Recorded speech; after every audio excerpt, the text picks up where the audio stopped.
If you're here to chat, you've wasted a trip. Speak up or ship out. I've got things to sort. Well, are you standing there for a reason, or is the scenery here all that captivating? Jobs. Check the notice board outside. There's always something that needs doing, and I don't have time to spell it all out. Can you read? Can you lift more than a feather? Then there's work for you.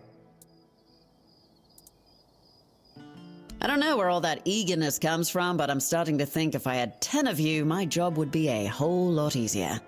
And as it happens, I might have something for you, though it's a little different from what you've been doing so far. It seems that over the past few weeks, some of our supplies have been going missing. Just small amounts, and I'm not gonna lie, I didn't even notice at first. But when I checked the books at the end of the month, the numbers told the truth. Someone's been stealing the Legion's supplies, and I won't stand for it. At first, it was mostly just food, so I figured it must be rats and set up some traps. But not only did the traps turn up empty, the next time I checked, a hammer, a saw, and a couple of knives were missing too. I don't know about you, but I've never heard of a rat that can chew through iron. I thought I did. One of the lads, Percy, volunteered to guard the supplies. Seemed like a decent enough guy, but, well, I guess I was wrong. The next day, Percy was gone, and with him, even more of the supplies. His mates swear he'd never do that. They say that the army was his entire life, but I find it hard to believe. The problem is, the thefts haven't stopped, so I'm guessing he had some accomplices. In the storefront nearby. Maybe you'll find something, because I am all out of ideas. Pleasant is for feasts and fair days, neither of which you'll find here. I'm here to keep us supplied and alive, not to make friends. If you need coddling, you've come to the wrong place. I'm Shine, quartermaster of Camelot's Legion here in Connacht. My job is making sure this Legion doesn't fall apart from lack or neglect. A thankless job, let me assure you. Legate Denholm runs the show here, and I make sure his boots are on solid ground. He's got a head for strategy and a heart for politics. He dreams of dragging Connacht out of the muck and into Camelot's arms. I just keep the wheels greased, so his grand plans don't grind to a halt. My story? Huh. It's locked up tighter than our armory and just about as useful to you. Focus on what you need to do, not on digging up dirt.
have no idea.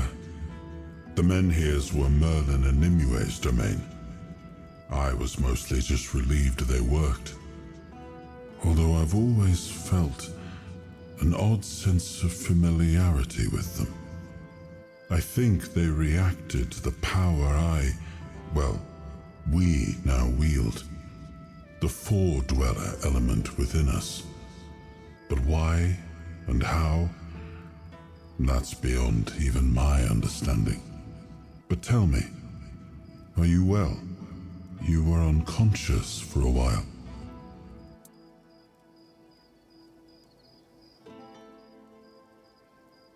Good. That's good. You're admirably resilient. You remind me of some of my knights. The ones who helped me to build Avalon. Never surrendering, never backing down. We may not have chosen each other's company, but I'm glad it's you I ended up traveling with. Well, the apple has fallen far from the tree. I don't see the heir of Palamedes in him. His ancestor was a ruler devoted to his people. He was even capable of defying me when the situation called for it. I always respected him for that. And Yvain, I see a man trying to please everyone. That is the gravest sin a leader can commit. Decisions are never easy, but they must be made. I see that the current Lord is trying to delay that moment, and I fear it's his people who will suffer most because of his indecision. I know much time has passed. I just hope Palamedes' bloodline wasn't diluted by the carelessness of one of Yvain's foremothers. Like many things in Avalon, it seems. But yes, they used to be quite influential. Sometimes unnervingly so. They had the ears and hearts of the people, and they made them rather bold in voicing their opinions. As you can imagine, we didn't always see eye to eye. That led to some unfortunate confrontations. I couldn't allow people to openly disagree with me, no matter the influence they thought they held among my subjects. The temple's representatives didn't approve of my use of the weirdness during the war, and they made their opposition public. I decided that such opposition deserved punishment. Sometimes it's necessary, and that was one of those times. In times of war, a leader cannot appear weak, cannot afford to look uncertain. Call it what you like, but war demands obedience, not debate.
the way!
No.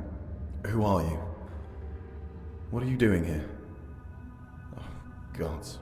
Please don't tell me they sent you after me. Is that what they're saying? Gods, this is a nightmare. I'd never desert. I swear, the lads are my family. I've got nothing else. I can't believe I'm going to die here. With everyone thinking I'm a traitor. And a thief, too. Of course I am, but it's impossible. I've searched every inch of this place, and there's no way out. Things still fall in from time to time, but that opening only works one way. So, I'm sorry, my friend, but we are well and truly stuck here. At least there's food. But if they move the supplies, we're done for.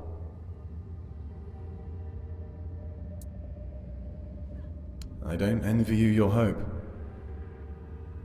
I know what it's like to lose it. But, go ahead. I remember what it felt like to have something to do.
must have spread.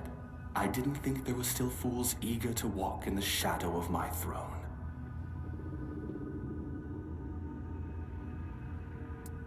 I don't know. I cannot be killed. Not by blade, not by fire, not by time itself. I've tried everything. More times than I care to count. So unless you hold power equal to the one who cursed me, I wouldn't bother reaching for your weapon. You can always duel me, and die for my amusement if that suits you. Oh, now that is a bold claim. You are not the first to make such an offer, nor would you be the first to fall. What am I, to refuse a dance? Come then, let us see if your blade can carve deeper than fate itself.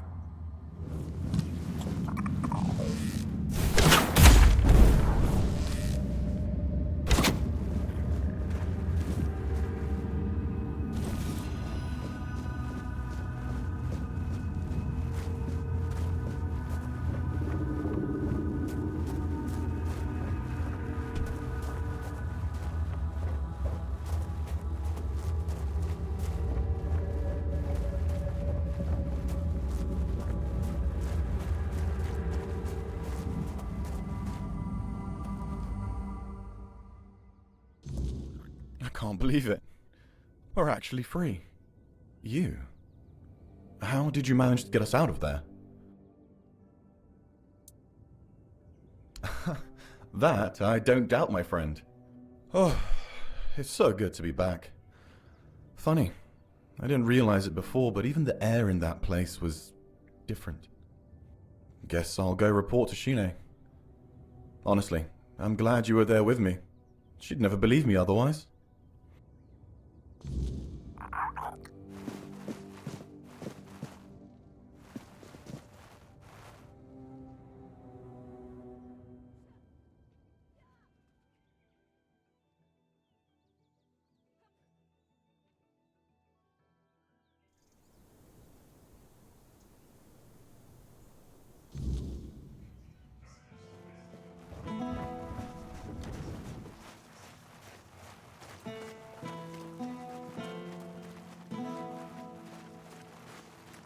Back again? Well, time is short and so is my patience. Percy tried to spin me some wild story about falling into another realm. I didn't toss him straight into a cell, only because he swore you could back him up. So, what did you find? You're pulling my leg, aren't you? Tell me this is some elaborate prank you two cooked up. Oh, mother have mercy. Can nothing in this goddamn place just be normal? I may be a bit of a city woman, but you can't tell me that it's normal to have creatures made of bloody straw attacking outside the walls. And now you're saying there are cracks in the world. Does that mean I need to move my supplies? Well, that's some good news at least. Not gonna ask how, in case there's something about you that we'd both be better off with me not knowing. Thanks for your help. Here, something for your trouble. Born and raised, yeah. My family has an estate in the country, but I never liked going there. All that space and nothing to do. Not even a good tavern in sight. I don't know how people live like that. A military family, dating back to the age of conquest. My father's a general, his father was one too, and my grandfather, yeah, you get the gist. Technically we're nobility, but I've never felt like it. And I'm no good in ballrooms. Joining up seemed only logical. There aren't. It's a tough life, you know? Most women aren't built for it. That I can't, but what passes for entertainment here just makes me want to leave this shithole and never look back. Can't wait for the order to march out. There might be something, but look, it's got to stay between us, right? Well, one of our warehouses burned down recently. Completely down to the ground. When I checked what was left, I found a trapdoor. It must have been hidden under the floorboards because I never saw it before. Problem is, it's sealed shut and the lock looks ancient. Denholm told me to leave it alone, but it's been bugging me ever since. No, because I don't know how. I'm an officer in Camelot's army, not a bloody thief. Despite what the locals think of us, we don't go around stealing everyone's stuff. Yeah, I am really bloody curious. Can you blame me? There's not much here in the way of distractions.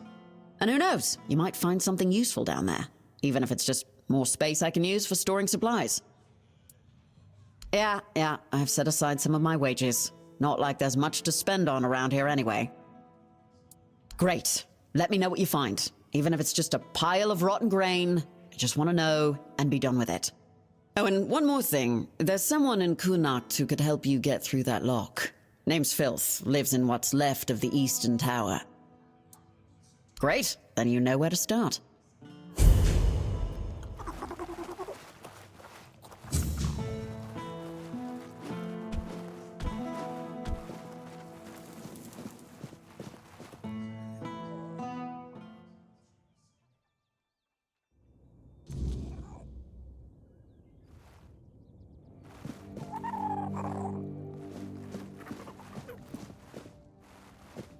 If nobody's working the anvil, then it means the forge is closed, and it will stay closed until Beor gets better. A woman happened. He was chasing after some girl he thought the world of. Almost ended up shuffling right off this mortal coil. One time he went to see her and didn't come back for 2 days. I looked for him all night. It was only in the morning that I found him. He was all the way on the outskirts of Kunakt, alive, but barely. Afterwards, he seemed to be getting better. Everything went back to normal. For a while, I could see that he was starting to struggle with swinging the hammer, until one day he just passed out completely. Now he just lies there, barely breathing. I have no idea how to help him. Nianti, Maggot, none of them know what's wrong with him either. I told him that it's no use chasing after a girl, that she'll come to him if she wants to. Stupid kid. I feel bad for him. What do I care? Whatever happened there could have been her fault, so excuse me for not running to rescue her. I only know that she wasn't from here. Beor's wound wasn't caused by a mere boar, oh no. Hell knows what happened there. He didn't want to tell me what actually happened, but I know that youngsters in love used to visit this one cave with a spring. It was all hogwash, if you ask me. Maybe they went there and were attacked by weird beasts or something. I don't know. To be fair, I don't give a damn now, and I didn't then either. I only cared that Beor was alive.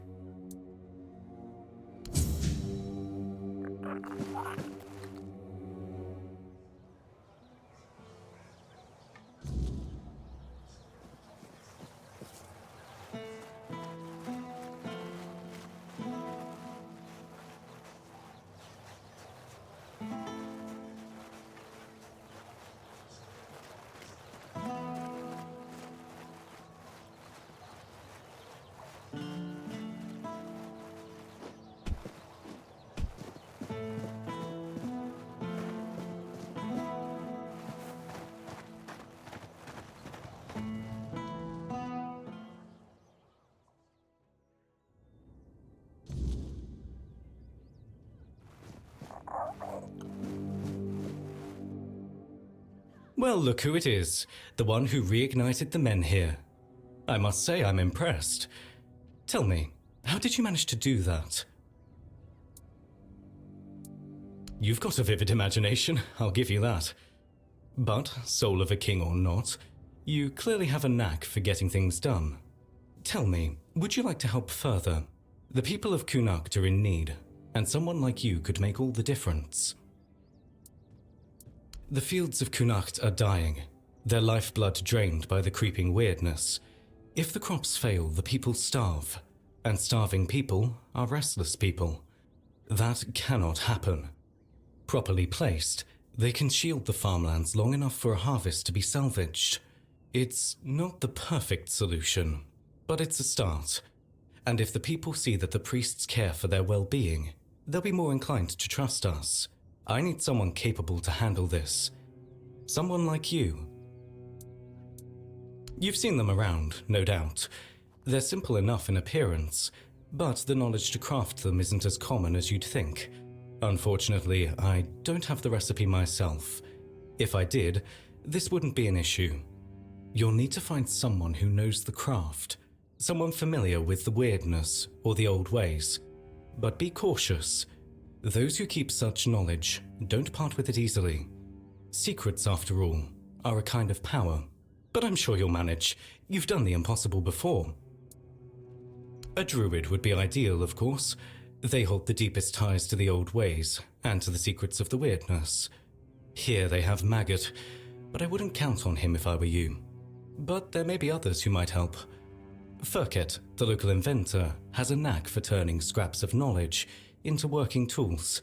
If not him, perhaps someone who deals in druidic artifacts. Collectors sometimes know more than they let on. Legate Denholm won't be pleased. He prefers the weirdness close. It makes travel to Camelot faster. But this isn't about his ambitions. It's about the people of Connacht and what they need to survive. Help me do this, and you'll have not only my gratitude, but the gratitude of every farmer whose fields we save. So, my Menhir Whisperer, what say you? Will you lend a hand and help the people of Connacht?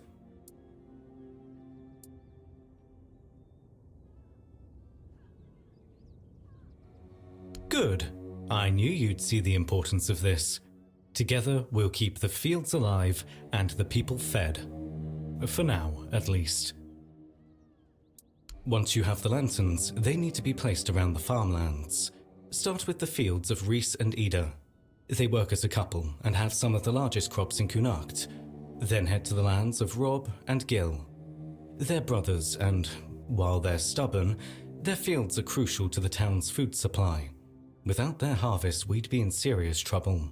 Position the lanterns carefully. Their glow will push back the weirdness, at least for a time. It won't be a permanent solution, but it's what we need to survive the season.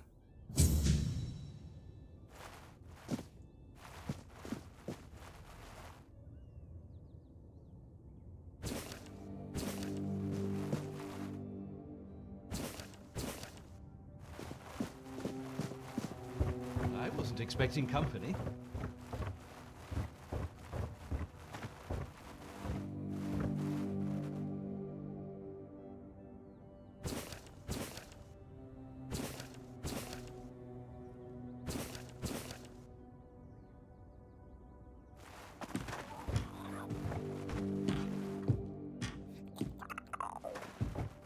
Ah, you must be the one I've heard so much about. A curious figure. Navigating the shadows of Connacht. Solving problems where others stumble. Allow me to introduce myself. Brother Vitus, humble servant of the Red Church, or so the official title goes. I prefer to think of myself as an architect of change.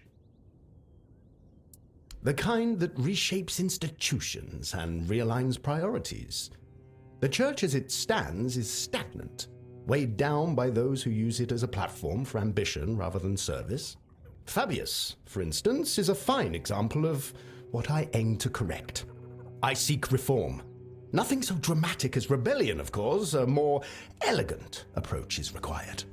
One must lay the groundwork, build alliances, and ensure that when the time comes, the transition is seamless. On parchment, yes. In practice, let's just say the hierarchy of the Red Church is more fluid than it appears. Fabius holds the title, but titles are transient. Influence, vision, and the ability to shape the Church's future, those are what truly matter. And in those areas, he's sorely lacking. Let him bask in his authority while it lasts. The tides are shifting, and soon enough, even he will see that he's relying on borrowed time. I'd like to ask you to speak with Anselm, Yvain's major domo. He's a man of considerable influence. He holds the respect of the people and the keys to the court. Should Yvain's position become vacant, Anselm will step into power. A useful ally, wouldn't you agree? But Anselm is cautious, perhaps even suspicious of anyone bearing the church's seal. This is where you come in. I have instructions for him. Guidelines to keep the court safe from the plague. Simple, practical advice, but to gain his trust, you'll need to offer more than words. A caravan from the island asylum is on its way to Connacht, carrying valuable supplies, plague potions, masks, gloves, and other tools for survival. Deliver these to Anselm, along with my message, and he'll see the value of our collaboration. Fabius, in his infinite wisdom, has forbidden the Red Priests from participating in the matters of the court. That's just how he is. Very eager to maintain his spotless image. Fortunately, I have no shortage of resourceful individuals willing to assist. Excellent. I knew you'd see potential in this opportunity. Together, we'll ensure Anselm sees the value of our efforts. The caravan is on its way. Find it, secure the supplies, and deliver them along with my greetings. Take whatever else you find. Coins, trinkets, that sort of thing. But the sealed crates, they must go to Anselm untouched. Consider it a sign of good faith. Do this, and you'll have my gratitude. And perhaps more.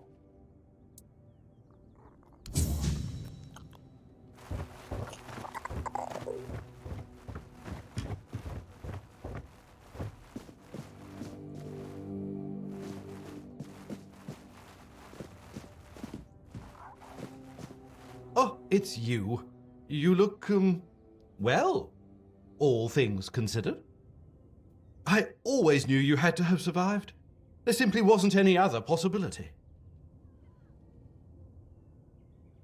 Ah, no. Sadly not. I apologize for my forwardness. It's just, I've read so much about you. I feel as though we've known each other for ages. I've spent hours poring over the drawings of your vascular system. Enough that I'm fairly certain I could recreate them from memory. Oh, I'm so glad you're here now. If there's anything you need, please let me know. I'd be happy to help. Oh, no. That honor fell to others. I was merely a silent admirer. Though I have to say, I do think they were rather heavy-handed with you. I've heard no one had much faith in you, but that doesn't excuse carelessness, don't you think? Exactly. That's what I've been trying to say all along. A softer touch wouldn't go amiss. Some of them acted like butchers hacking away at a fresh carcass.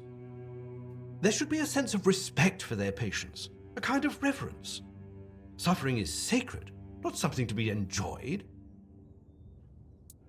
Why, indeed. I have my suspicions, but nothing I can say for certain. Not yet, at least. You left so suddenly. Your case was in chaos. Incomplete notes, no one willing to talk. It was all very frustrating.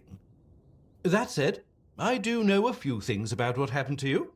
And, more importantly, about the people who allowed it to happen. I'd need to dig through my notes, though. In the meantime, there's something I'd like you to help me with. Straight to the point, I see. Oh, I do like you. You've got a sharp mind, and I'm really glad they didn't break it by accident. I need items touched by the weirdness. It's a personal fascination of mine. The way the weirdness reshapes even the most ordinary things is incredible. It can take something entirely mundane, like, you, for example, and turn it into something extraordinary and unrecognizable. Bring me a few of these items, and by then, I should be ready to share what I know about the experiments. Now, is there anything else? Farewell for now. I'll be watching with great interest, as always. Still in one piece, I see. Goodbye.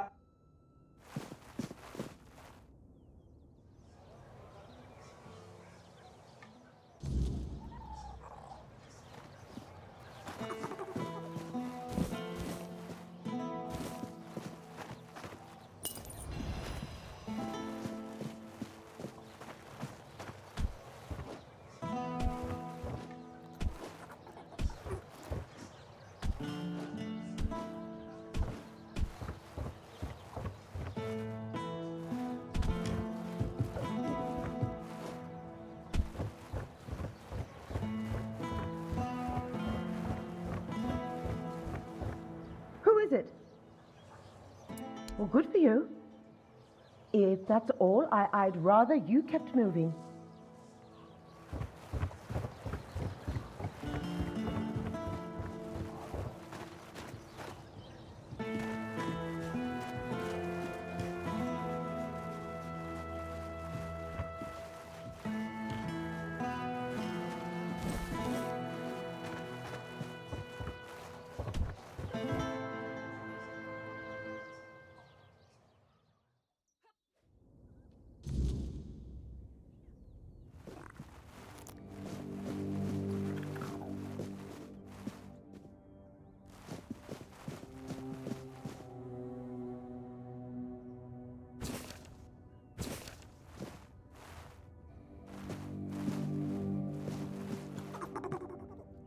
My prayer and penance create space within my body for thy grace, O Kay.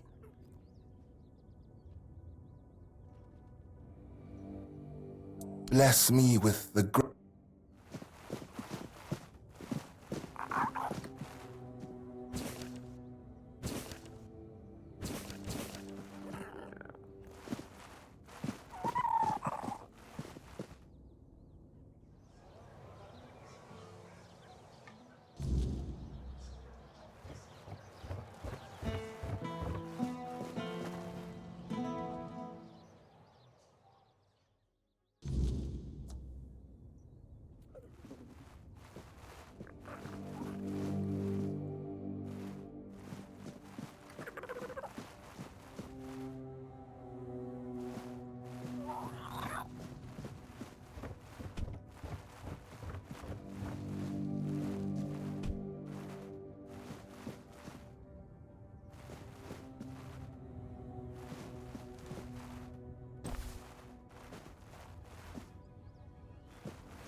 Just passing through. Good. Watch over us, now and in the hour of darkness. Keep us from the reach of the weird. Oh, by the All-Mother. You startled me, but please come in. It's been so long since I've had any company. Oh, it's not your fault. These days everything frightens me. Come in, please. It's safer inside. And I've had enough of saying prayers to the walls. Ever since the weirdness took my husband, over a year now, perhaps his faith wasn't strong enough for the All-Mother, and he was punished. I have no family left. No one visits anymore, so I just sit here and pray for the All-Mother to spare me from whatever sin still clings to my soul. Thank you, dear. That's very kind of you. Here, take this. It's a charm I made. I left it by the All-Mother's shrine for 7 days and nights. May the goddess watch over you.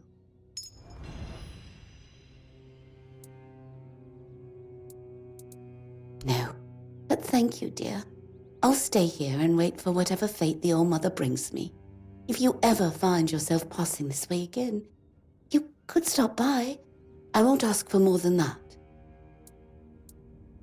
Oh, I know. This land is cursed, and sooner or later, those who stay will perish.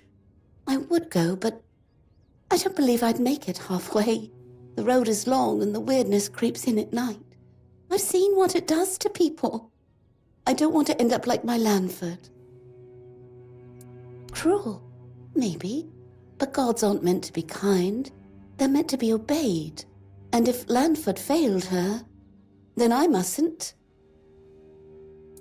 If the All-Mother wills it, perhaps we'll speak again. Oh, come in. If the All...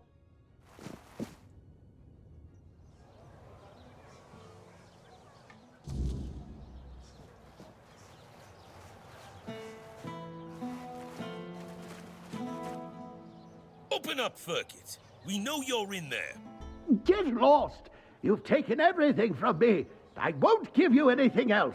Stop whining and open up. We've got to talk.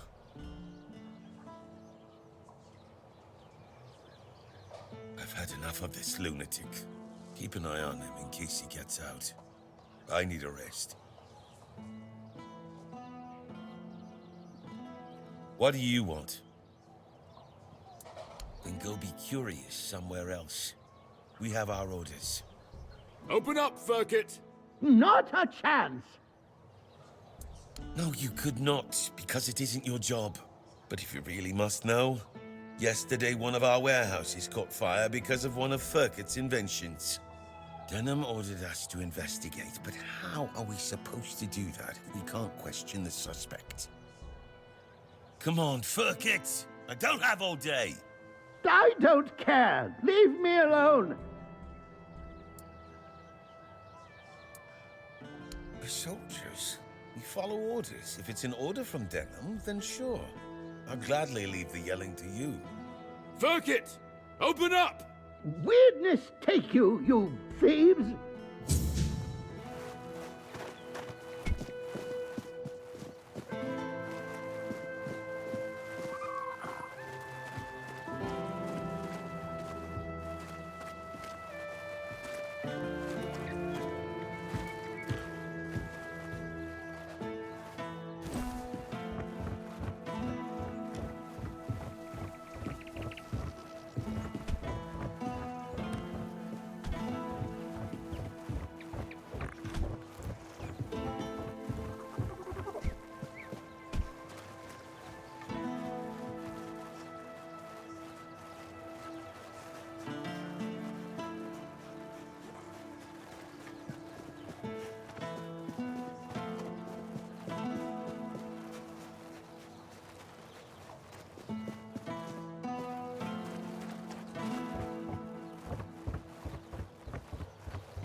Ah, a visitor. Let me guess. You've been chatting with the last great Langford downstairs? I could hear his booming voice from up here. Always the same stories, the same complaints.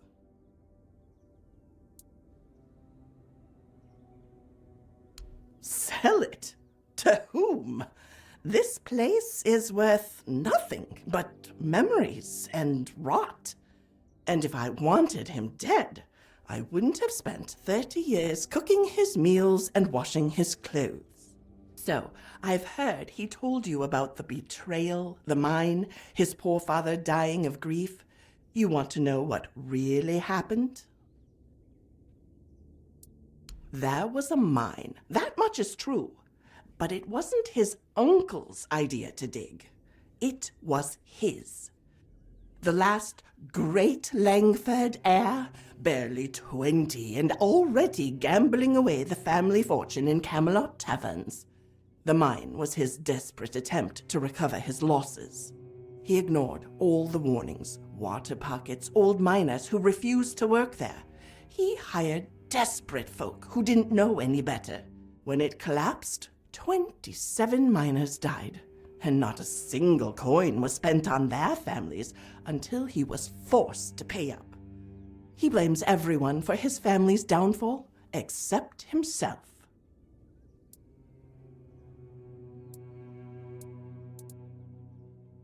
Sir Senric was a good man. He didn't die of grief. He died trying to make things right. Traveled to every family that lost someone, offering what compensation he could. Worked himself to exhaustion trying to salvage the family name. The night he died, our noble heir downstairs was passed out drunk in the gambling halls of Camelot. Didn't even attend his father's funeral. The Camelotians offered to help. Some lady wanted to pay half of his debts out of respect for his father. The young drunk threw a wine bottle at her and called her a vulture. There were 12 of us left when things got bad. Loyal folk who stayed even when the pay stopped. For months, we used our own savings to keep food on the table. His table, mind you.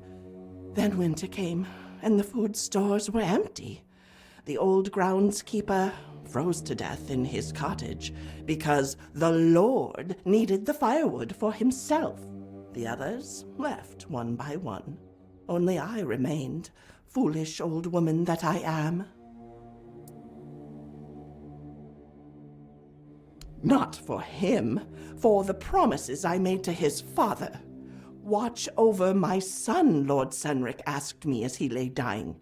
He is lost, but perhaps one day he'll find his way. 30 years I've waited for that day.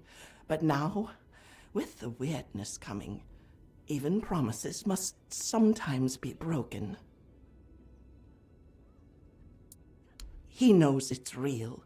That's the most pitiful part of his charade. Sometimes at night, I hear him at the east window, watching the mists with a spyglass, whimpering like a child. But to admit that it's real would mean admitting the Camelotians are right, and he'd rather die than do that.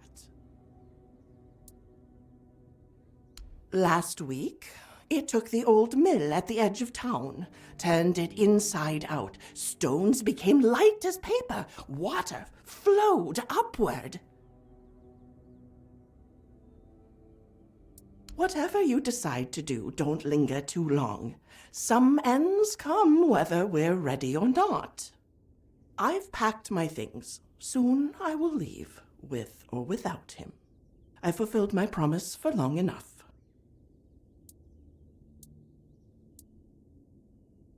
And why would I want to leave with him?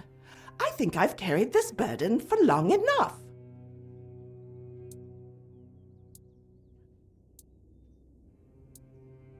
That's the cruel truth of it, isn't it? 30 years I've kept him alive. And what thanks have I gotten? None.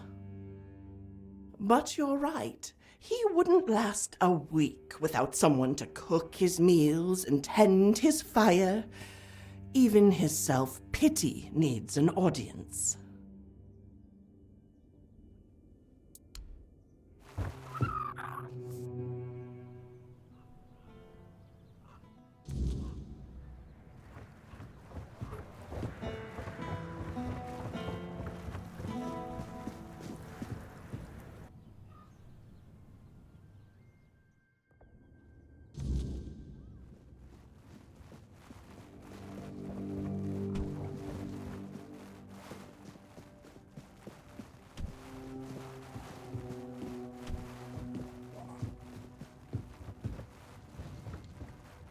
You startled me.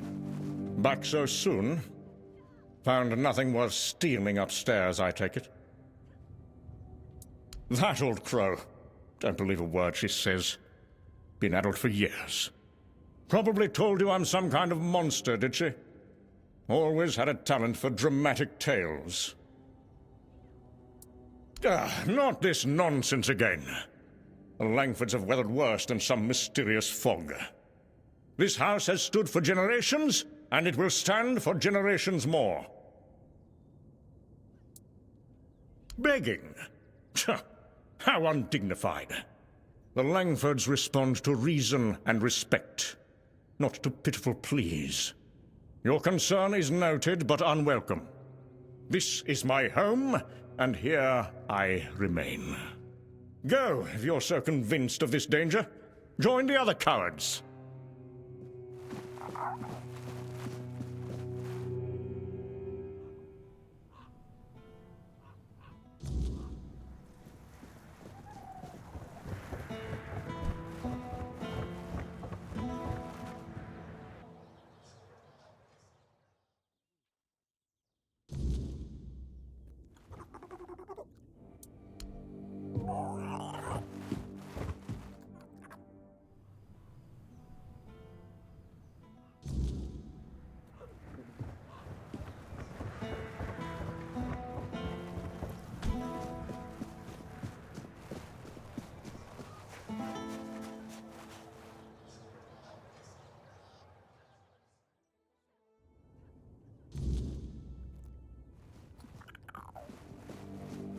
Ah, a visitor. I'm Ebert Talbot, at your service. Pardon the mess, we're packing. The weirdness is drawing near, and I intend to have my family in Borough by week's end. Wait, you must be the stranger everyone's talking about. The one who made the Menhir glow brighter. Just perfect. My wife already refuses to leave, and now your arrival will only fuel her delusions. Family legacy, ancestral home, take your pick. Her family has held this estate for generations. My wife can't see reason. She believes Lord Yvain will find a solution. Ha! That man can't decide what to eat for breakfast without a committee.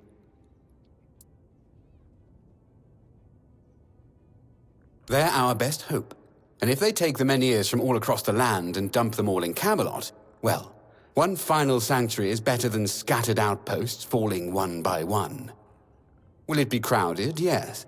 But I'd rather my family live in discomfort than die in luxury. They know what they're doing. I trust them more than this dying town, and definitely more than our Yvain. A weak man bearing a great name. His ancestors were a great house. Legends say Palamedes stood firm against Arthur himself. Yvain can barely stand against a stiff breeze. Multiple times, I've attended every meeting, presented rational arguments, offered to fund transportation for those who cannot afford it. Yvain listens politely, then does absolutely nothing. The sensible ones have, and now only the stubborn remain. That includes my wife, of course. We should be ready to depart at a moment's notice, yet my wife still refuses to pack a single dress. I won't leave her behind, but I cannot stay and watch the weirdness take everything I love.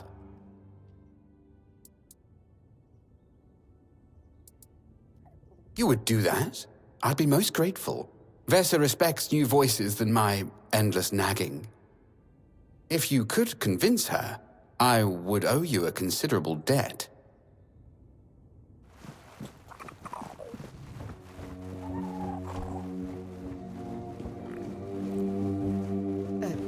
You need something.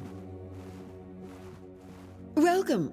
I am Vesa Meredith Talbot. Please ignore the crates. My husband's doing. He insists on preparing for an evacuation I won't join. 4 generations of my family have lived here. The wordness may take it from me, but I will not abandon it willingly. Each generation of my family faced a crisis, and each endured. What message does it send if I'm the first to abandon our legacy? Eadbert has always been cautious, but there are times when caution becomes cowardice. The Menhir still stands. Lord Yvain still searches for solutions. And I've heard that the Menhir responded to you. If such miracles are possible, why surrender before the battle is truly lost? I believe nothing is certain until it occurs. Hope remains while the Menhir stands. Lord Yvain carries a heavy burden, and he's looking for balance. He's searching for a solution that preserves both our people and heritage. His heart is true. Well, at least that's what I chose to believe. Action without wisdom is merely motion, and what's the point in that? I know, that's what makes this difficult. He trusts what he can see and touch. Gold, contracts. He struggles to believe in possibilities beyond immediate danger. I love him for his caution, but some crises demand we stand firm. Compromise how? Leave my ancestral home to be consumed? Watch Camelot tear our Menhir from the earth? I've packed essentials should the worst come, but I cannot pretend to accept what I believe is wrong.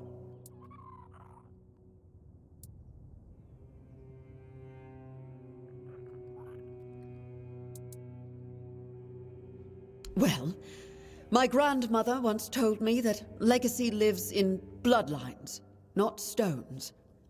Perhaps I dishonor their memory by clinging so rigidly to walls and earth. But the Menhir reacted to you. And you're an outsider. You must have seen the wordness yourself. Tell me, truly, what would you recommend? Should we stay and fight for our heritage, or flee like Eadbert wants to?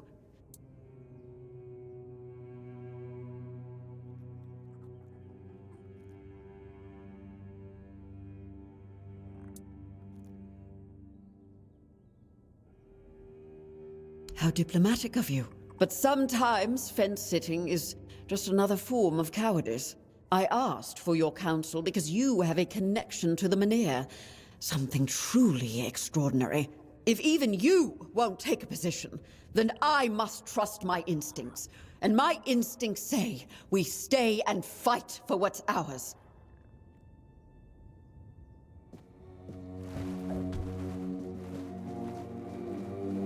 You startled me. Did you speak with Vesa?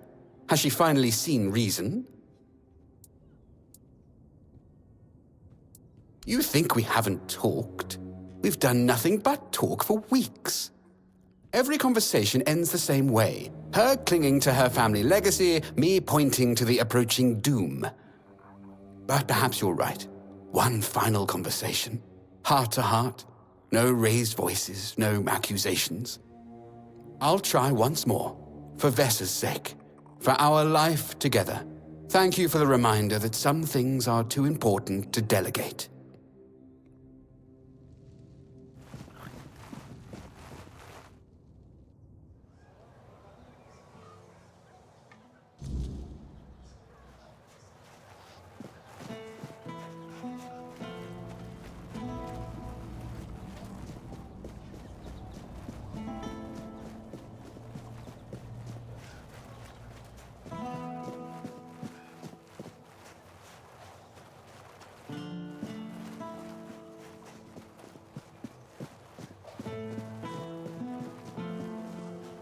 Spare a coin for the hungry.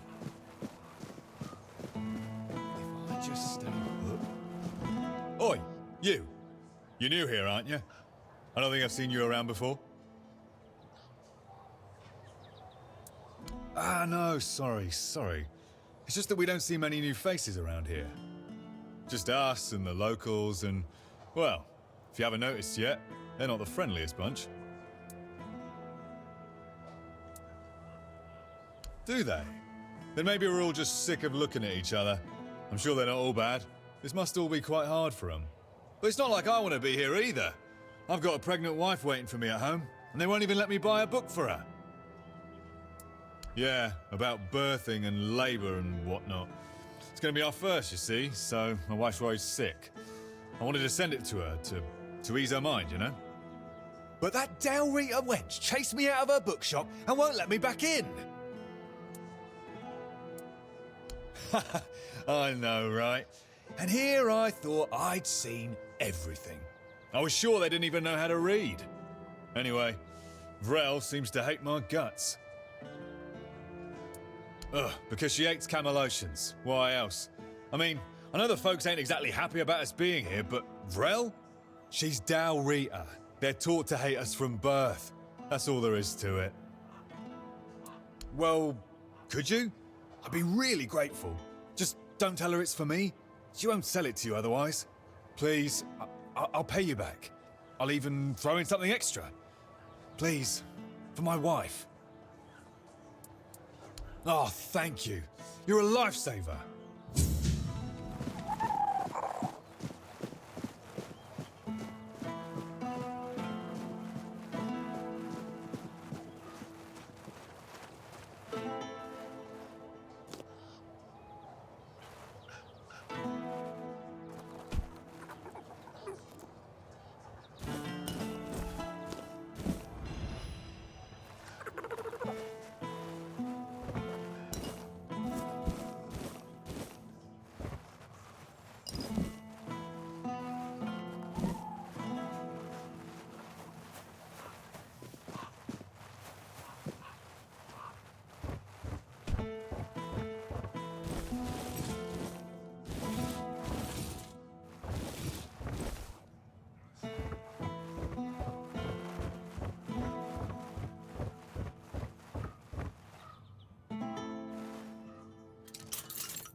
Haven't seen your face around here before.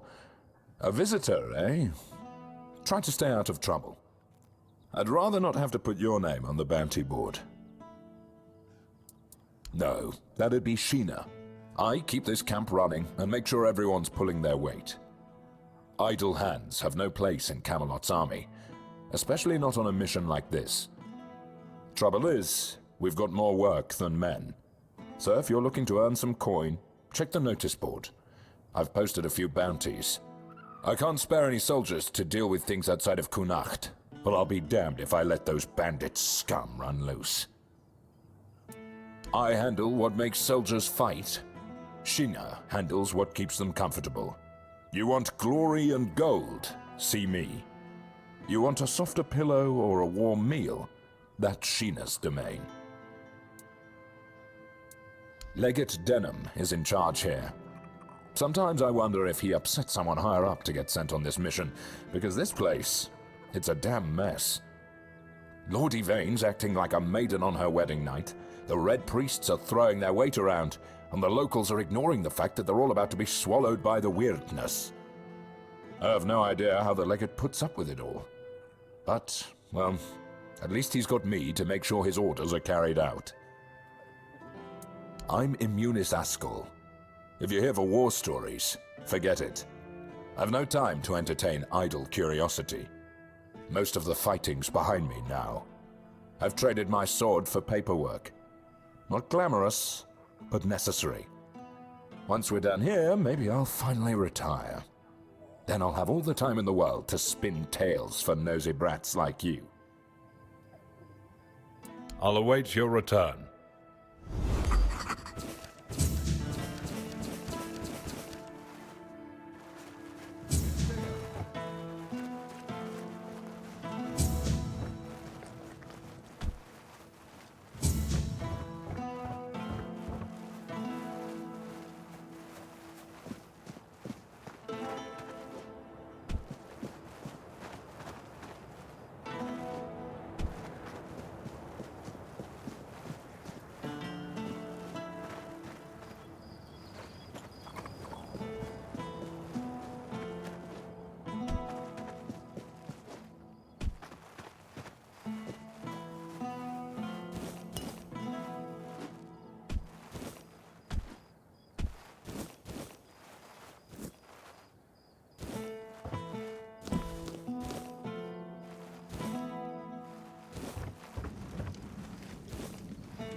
Ah, here's our troublemaker. You've really caused a stir around here with that spectacle in front of the Menhir. I had everything in order. The cart was ready, and people were all set to move to Camelot. But now, you appear out of nowhere, and suddenly a dying pile of stones lights up like a bonfire. That's bad. That's very bad. Firstly, because now I have to write yet another report to Camelot that we're going to be late, and that they need to send us even more supplies. Secondly, you've somehow reignited the Menhir, and this has reignited people's hopes that they can stay. And that's dangerous. And before you ask why it's dangerous, take a look around town. The recent Red Death outbreak took its toll, and I'm pretty sure things are just going to get worse and worse. But you should be thankful to them. Their hopes are the only reason we haven't locked you up for sabotaging our initiative. That's the assumption I decided to go with, and that's why we're talking. Perhaps there's still a chance to sort out this mess. You can go tell Murig that your presence doesn't change anything about our deal, and that you are unwilling to help with his endeavors, whatever they may be. And if he doesn't listen, play along, but come back to me when you learn what he has planned.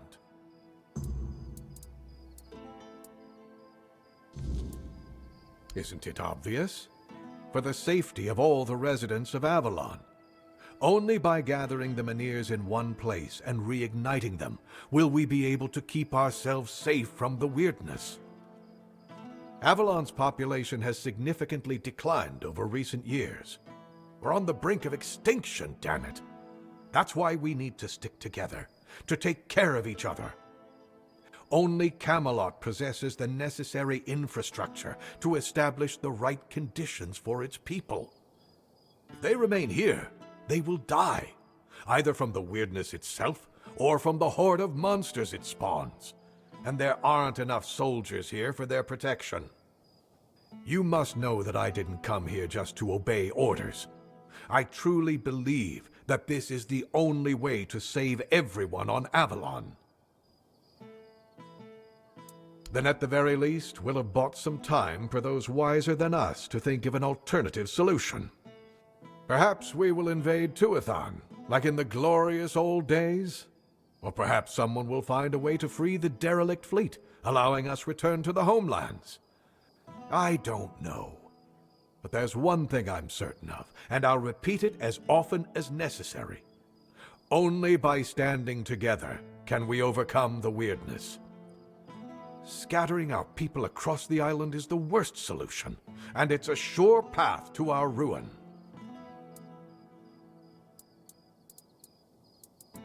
Murig, who apparently prefers to be called Maggot, is a druid, even though he may not look the part. And druids are the only ones who know the rituals necessary to ignite the Menhirs. Due to bad luck, or more accurately, the decisions of my superiors, our options for druids are limited. That's why I'm forced to work with Murig, and prophet be my witness, neither of us is happy about that. But I'm no fool. I know that what happened in front of the Menhir might make Murig consider double-crossing us. He'll try to find a way to reignite the Menhir so that it could stay in Kunok despite our agreement. So, if you ever find out what he's planning, if he ever asks you to fetch something for his ritual, you make sure you come to me first. Weird lanterns, you say? Of course, that sounds like Fabius. Always scheming. Always so subtle in his little power plays. It's obvious what he's really doing. Going behind my back to curry favor with the locals. He doesn't care about their crops or their lives. He just wants to be the hero of Kunok. Mark my words, whatever he's promised you, there's more to it. Fabius doesn't lift a finger unless it serves his interests. I don't like it, but I'll tolerate it, for now. Just don't let him drag you too deep into his games. There's more at stake here than he'd have you believe.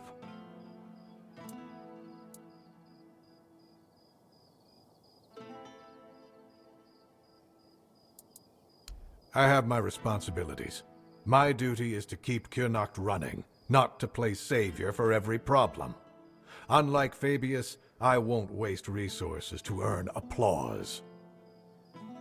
But it's certainly not that I don't care. I just have to choose the battles that matter.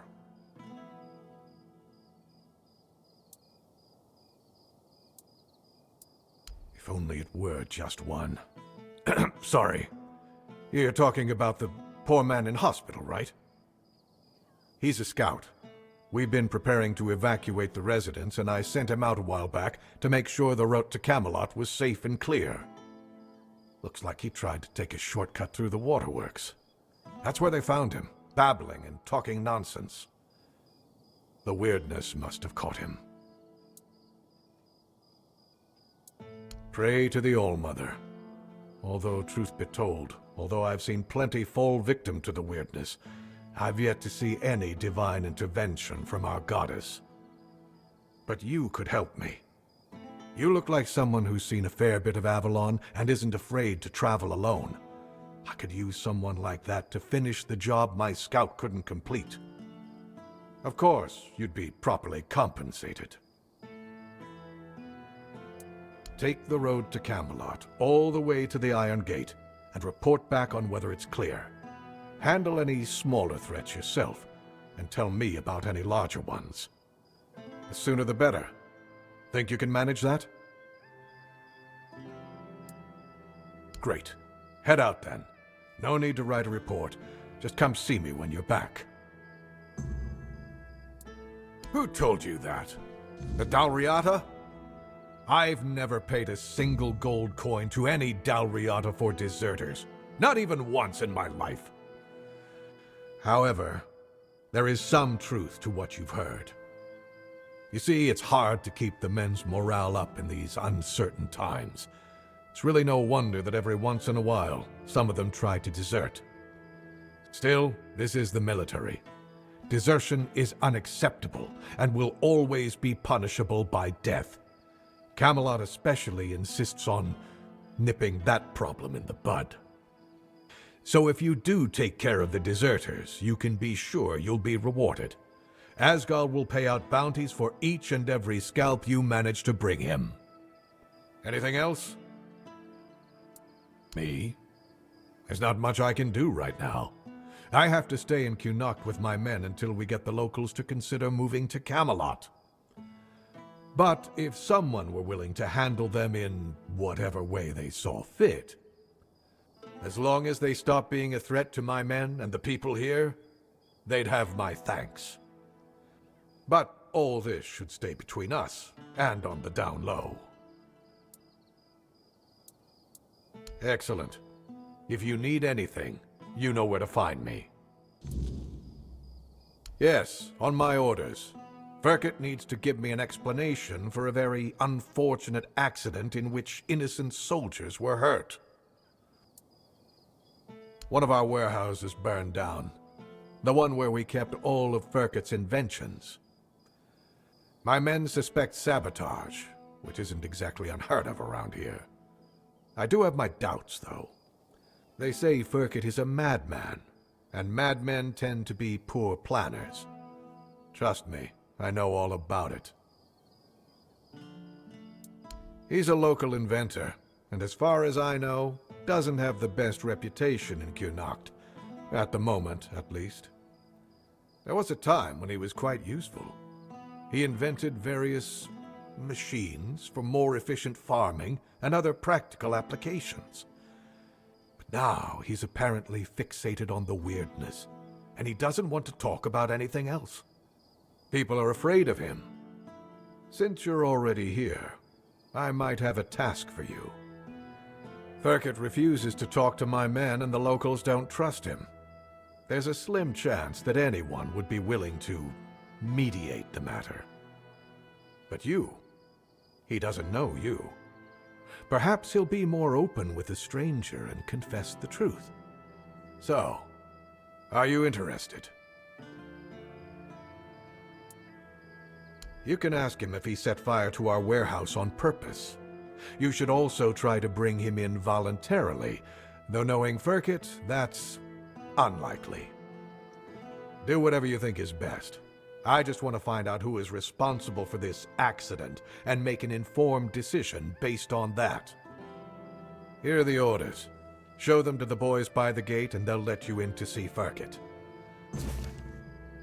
As soon as you find out what happened with Firkett, report back to me immediately.